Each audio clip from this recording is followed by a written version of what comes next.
ഇവാഞ്ചലിയും അനുദിന സുവിശേഷ വിചിന്തനം. ക്രിസ്തുവിൽ ഏറ്റവും സ്നേഹം നിറഞ്ഞവരെ, ജൂൺ 3 ചൊവ്വാഴ്ച തിരുസഭ മാതാവ് വചന വിചിന്തനത്തിനായി നൽകുന്ന സുവിശേഷ ഭാഗം യോഹന്നാന്റെ സുവിശേഷം 17-ാം അധ്യായം 1 മുതൽ 11 വരെയുള്ള വാക്യങ്ങളാണ്. യേശു പിതാവിനോട് തൻ്റെ മഹാപുരോഹിത പ്രാർത്ഥന നടത്തുന്ന ഒരു ശക്തമായ ഭാഗമാണിത്. ഈ പ്രാർത്ഥന യേശുവിൻ്റെ ശിഷ്യന്മാരോടുള്ള ആഴമായ സ്നേഹത്തെയും പിതാവിനെ മഹത്വപ്പെടുത്താനുള്ള ദൗത്യത്തെയും വെളിപ്പെടുത്തുന്നു. വചനം ആരംഭിക്കുന്നത് ഇപ്രകാരമാണ്: യേശു കണ്ണുകളുയർത്തി പ്രാർത്ഥിച്ചു, പിതാവേ, സമയമായിരിക്കുന്നു, അവിടുത്തെ മഹത്വപ്പെടുത്തേണ്ടതിന് പുത്രനെ അങ്ങ് മഹത്വപ്പെടുത്തണമേ. ഇവിടെ യേശു വ്യക്തിപരമായ നേട്ടത്തിനല്ല, പിതാവിൻ്റെ പദ്ധതിയുടെ പൂർത്തീകരണത്തിനാണ് ആവശ്യപ്പെടുന്നത്.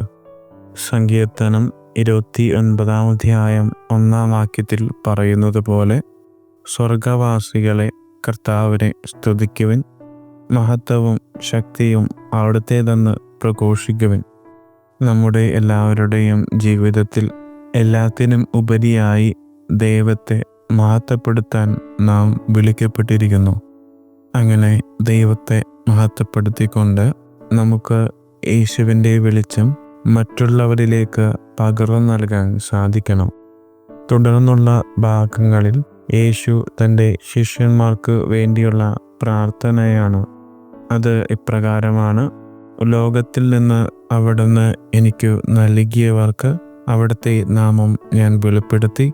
അവർ അങ്ങയുടേതായിരുന്നു, അങ്ങ് അവരെ എനിക്ക് നൽകി. അവർ അങ്ങയുടെ വചനം പാലിക്കുകയും ചെയ്തു. അവിടുന്ന് നൽകിയതെല്ലാം അങ്ങിൽ നിന്ന് എന്ന് അവർ ഇപ്പോൾ അറിയുന്നു. ഒരു യഥാർത്ഥ ശിഷ്യന്റെ ദൗത്യം ദൈവത്തിൻ്റെ വചനം അറിയുകയും ജീവിക്കുകയും ചെയ്യുക എന്നതാണ്. വിശുദ്ധ പൗലോസ് അപ്പോസ്തലൻ റോമാക്കാർക്കെഴുതിയ ലേഖനം 10-ാം അധ്യായം 17-ാം വാക്യത്തിൽ പറയുന്നത് പോലെ, ആകയാൽ വിശ്വാസം കേൾവിയിൽ നിന്നും, കേൾവി ക്രിസ്തുവിനെ പറ്റിയുള്ള പ്രസംഗത്തിൽ നിന്നുമാണ്. ഓരോ ക്രിസ്തു ശിഷ്യൻ്റെയും ദൗത്യം എന്നത് വചനങ്ങൾ പാലിച്ച് ക്രിസ്തു ഭരമേൽപ്പിച്ചിരിക്കുന്ന ദൗത്യം പൂർത്തിയാക്കുക എന്നതാണ്. വചനഭാഗം അവസാനിക്കുന്നത് ഒരു സംരക്ഷണ പ്രാർത്ഥനയോടെയാണ്. യേശു പ്രാർത്ഥിക്കുന്നു: ഇനിമേൽ ഞാൻ ലോകത്തിലല്ല, എന്നാൽ അവർ ലോകത്തിലാണ്. ഞാൻ അങ്ങയുടെ അടുത്തേക്ക് വരുന്നു. പരിശുദ്ധനായ പിതാവേ, നമ്മെപ്പോലെ അവരും ഒന്നാകേണ്ടതിന് അവിടുന്ന് നൽകിയ അവിടുത്തെ നാമത്തിൽ അവരെ അങ്ങ് കാത്തുകൊള്ളണമേ. പ്രിയപ്പെട്ടവരെ, വിശുദ്ധീകരണം എന്നത് വിശുദ്ധിയിലേക്കുള്ള പ്രക്രിയയാണ്. വിശുദ്ധ പൗലോസ് അപ്പോസ്തലൻ എഫേസ്യർക്കാർക്ക് എഴുതിയ ലേഖനം 5-ാം അധ്യായം 26-ാം വാക്യത്തിൽ ഇപ്രകാരം പറയുന്നു: അവർ സഭയെ വിശുദ്ധീകരിക്കുന്നതിന് ജലം കൊണ്ട് കഴുകി വചനത്താൽ വെണ്മയുള്ളതാക്കി. ക്രിസ്തു തൻ്റെ സഭയെ അനന്തമായി സ്നേഹിച്ചു.